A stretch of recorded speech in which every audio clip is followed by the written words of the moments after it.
Hello বন্ধুরা, welcome to my channel. আজকে আমি দেখাবো কিভাবে আপনারা বাড়িতে বসে খুব সহজেই বাংলার যুবসাথী প্রকল্প নিজে থেকেই ফিল আপ করে নিতে পারবেন। ঠিক আছে? তো এর জন্য আপনাদেরকে এই অফিসিয়াল ওয়েবসাইটে চলে আসতে হবে, কিংবা আপনারা যুবসাথী অনলাইন অ্যাপ্লাই লিখে সার্চ করলেও আপনারা এই অফিসিয়াল পেজে চলে আসতে পারবেন। যার যার ফলে আপনাদেরকে কিন্তু আর লাইনে দাঁড়িয়ে ধাক্কা খেতে হবে না।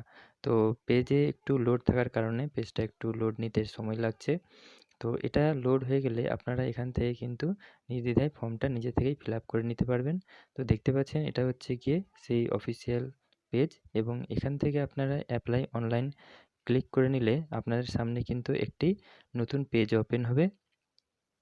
এখানে আপনাদেরকে আপনার একটি ভ্যালিড মোবাইল নাম্বার দিতে হবে, যেখানে কিন্তু আপনার একটা ওটিপি সেন্ড করা হবে। তো এখানে মোবাইল নাম্বারটা অ্যাড করে দেওয়ার পর একটা ক্যাপচা আপনাদেরকে ফিল করতে হবে। তো আপনারা সেই ক্যাপচাটা দেখে নিজের মতো করে ফিল করে নেবেন, এবং আপনার সেই নাম্বারেই কিন্তু একটা ওটিপি পাঠানো হবে। তো ওটিপিটা আপনারা কিন্তু ভালো মতো ফিল করবেন, তাহলেই আপনাদের সামনে কিন্তু আরেকটি নতুন পেজ অন হবে।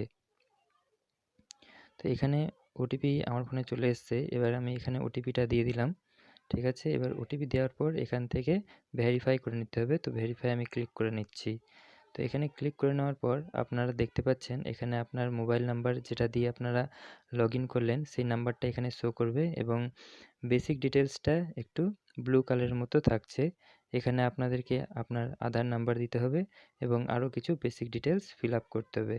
তো এবার আপনারা এখানে আপনার ফার্স্ট নেম, মিডল নেম এবং লাস্ট নেম লিখে নেবেন।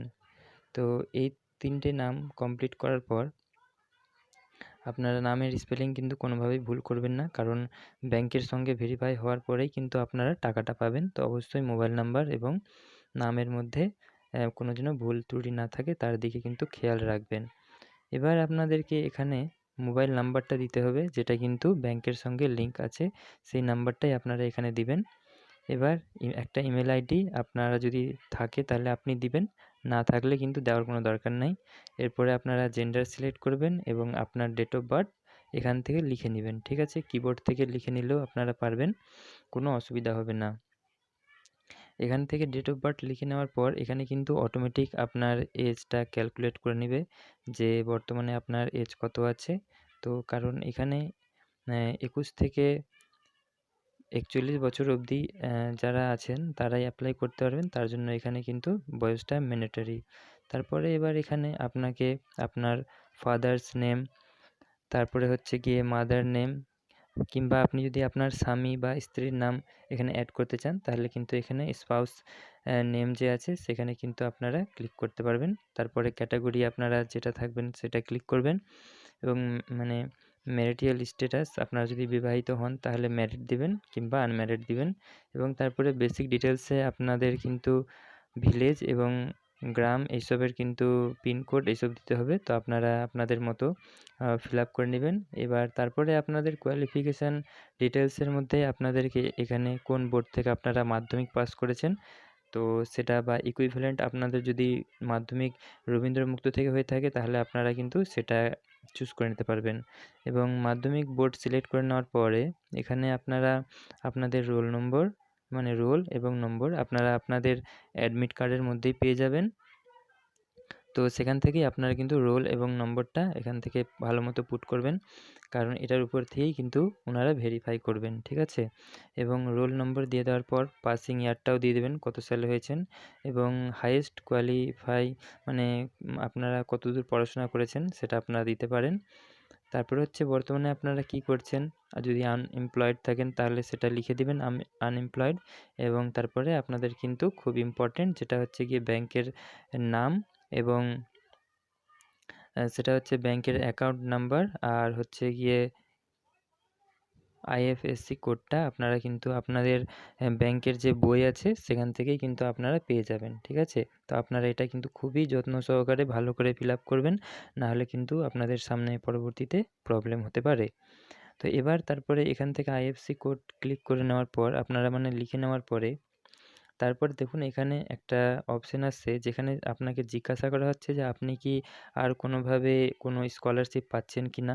তো আপনারা এখানে অবশ্যই না করবেন, ঠিক আছে? কারণ যদি পান তাহলে আপনাদের কিন্তু এই ফর্মটা রিজেক্ট হয়ে যেতে পারে।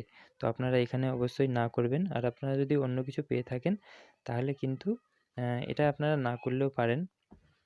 তো এটা করে নেওয়ার পর আপনাদেরকে এখান থেকে বেসিক ডিটেইলসটাকে সেভ করে নিতে হবে। এবার বেসিক ডিটেইলস সেভ করে নেওয়ার পর এখানে কিন্তু আপনাদেরকে গুরুত্বপূর্ণ আপনাদের যা ডকুমেন্ট লাগবে এখানে পরপর দেওয়া আছে।